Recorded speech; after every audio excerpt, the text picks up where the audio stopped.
tired of giving advice and acting like I know what I'm talking about. So I just want to talk about gear for a second. Alright, cool. This right here, my favorite cymbal ever made. This is a 20-inch Dream Dark Matter Flat Earth Ride. It's technically a flat ride, even though it has a slight bell to it. But I keep usually one piece of tape under here. Sometimes I'll take it off if I really need to be rocking on it. But this is my favorite cymbal of all time. I absolutely love Dream cymbals, and this one just really speaks to how I play for some reason. I've gotten a lot of compliments on this from even people who really hate flat rides. I just really like this cymbal. Yeah, very dark tone to it. Very washy without taking over the mix, in my opinion. And just, yeah, I don't know. Maybe it's just the way I hit it, but I just really like playing the cymbal. I have this K Sweet Ride as well. I like it more than I thought I would, honestly. It's much brighter than the Dark Matter, even just looking at it.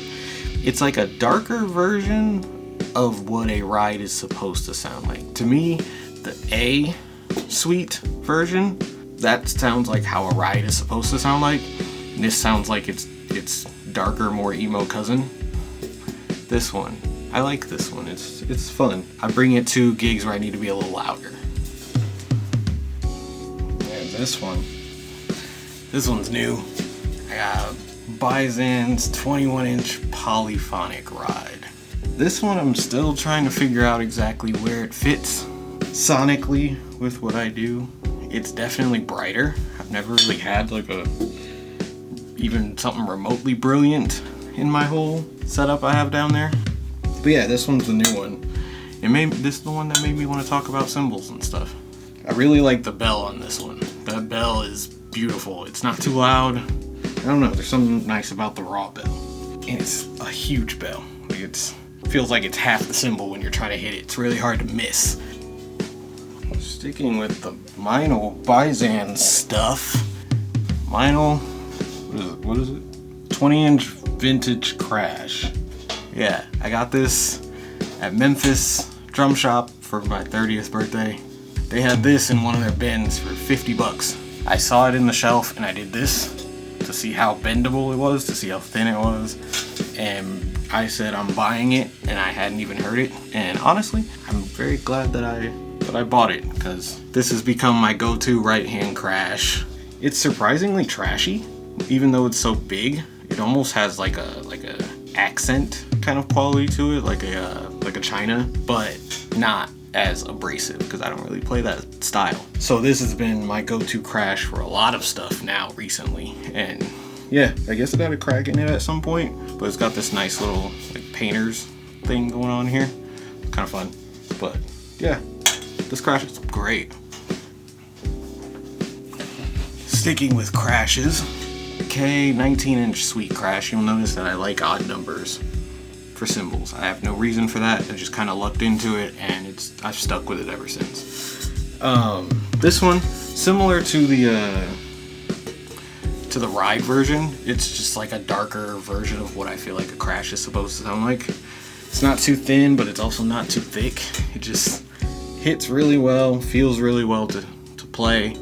It's just standard to me. If I just need a crash and I don't know exact sound that I want to go for, I'll usually throw the sweets up, and it's usually a good, no pun intended, sweet spot. I don't know, just works. This one I got in a trade. I don't use it too often, but yeah. K Dark Crash, thin 18-inch. I won't lie, part of the reason I just like getting K's is because my name's KJ. It just feels fitting. But yeah, this one's a little thicker. Takes a little more to hit, so I don't use it too often, because I just really like super thin cymbals, and just because it says thin doesn't mean that it feels that thin to play. Yeah, this one, it's a little more abrasive, or not abrasive. It's a little more, like, there's less breath to this cymbal. I know we explain our sounds in weird ways, but there's a lot less breath to this cymbal than there is the sweets, in my opinion, and so I don't use this one too often unless I'm really getting to like hit hard. So yeah. What else do I have over here? Alright, I'm showing these two in a pair because I used them as a pair. Here we have, so quick story time. I was in a Guitar Center and there was a guy who was looking at some stuff, and this was before I worked there. And I just helped him pick some things out because he asked me a quick question. I was looking at it and he said I looked like someone who knew what I was looking at more than he did. Turns out he owned a cymbal company that's called Truxist, and he was like, hey, thanks for helping me out. Here's like my phone number and stuff if you ever want like a custom cymbal cut. And so that was really cool. So I hit him up. Luckily I had some gigs in my pocket. It was a post-2020 world for me, and so gigs were short, but I decided to splurge on some, I think these are 17 inch if I remember correctly. I think these are 17, but yeah, 17 inch hi-hats. So I have this super thick, dry looking one that I've used as a ride cymbal actually, kind of like the Uptown Ride that Zildjian makes. But I put this is my bottom hat for it, and then this is the top hat for it.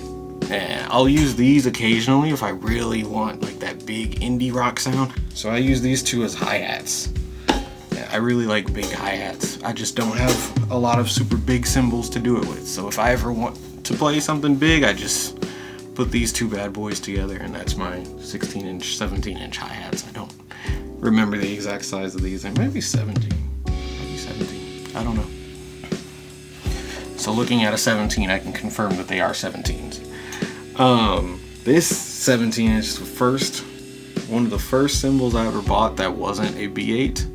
This is a Dream Vintage Bliss 17 inch crash ride. There's my tape again.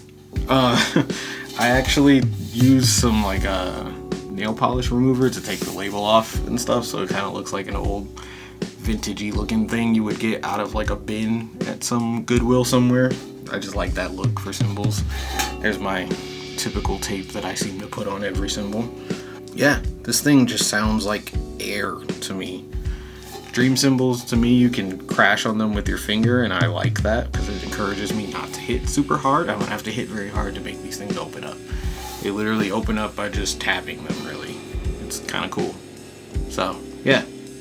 This is a go-to crash. I gotta get some more of these because they are probably my favorite cymbals to hit. They feel really, really good to hit. I got these in a trade too. These are some 14 inch Bliss hi-hats. Again, tape. I apparently really like tape on my cymbals. These ones I didn't like at first when I got them, but they've been growing on me for that like kind of vintage Motown thing. It's been fun to play these. They don't get super like tight hip-hop new beat sound. That's a sound that I still am chasing, but they give me a very good like retro kind of hi-hat sound when I'm trying to get that tone. They seem to fit that lane really well. These ones are 14 inch Paiste 2002s. Looks like heavies. Yeah, these ones were not a typical thing for me. We were playing at Nelson's drum shop, and there was a kit that we were testing all the snares and stuff on, and the hi-hats on it just sounded really, really good. And so when I bought the snare that we were testing out, I was like, throw in the hi-hats too, because they just paired really well. My super sensitive snare and these hats. And I've used them every now and then. They get me closer to the new beat sound without being just a tight little tick sound. So I kind of like that, but I still haven't quite figured out the lane that I want these in permanently yet. But yeah, they sound great. What else do I got? And last but not least, my hi-hats I probably use the most. A pair of 15 inch Istanbul Agop hi-hats. I originally bought the 14 inch version. My best friend bought these ones, the 15s, at some point later and down the road. And funny enough, I liked his 15s more and he liked my 14s more. So we traded. And I don't think I'll ever get rid of these hi-hats. They serve an incredible purpose. They give me like a sloshier big hi-hat sound like I get with the 17s. if I put the top hat on top. And then I have my go-to tape on the bottom hat. And when I put this one on top, it gives me closer to the dream cymbal sound. So these are my go-to hats to take to gigs a lot, because depending on the gig, I bring multiple sets of hi-hats. I can just flip them and then I get a completely different sound, a lot more stick definition on this side, a lot more slosh and rock on this side. So yeah, I think part of the reason I put the tape too is just to know which one's the top and which one's the bottom faster. These, they're not going anywhere. So yeah, I got that ride cymbal, the polyphonic ride, and it just, I get tired of trying to come up with advice and all these super wise things to talk about on these videos. I like gear, so I just wanted to talk about the gear I have. I don't have a lot of it, but I like what I have. I might do snares at some point, maybe even kits. I only have 3 kits, but they are very different drum sets. I have, I think, 6 snares. They're all pretty different. I might do that one next. That'd be a fun one. I got a lot of kick beaters too, so that might happen as well. I think that's all my cymbals. I've owned some others in the past, but these are the ones that I stick with now. Bye.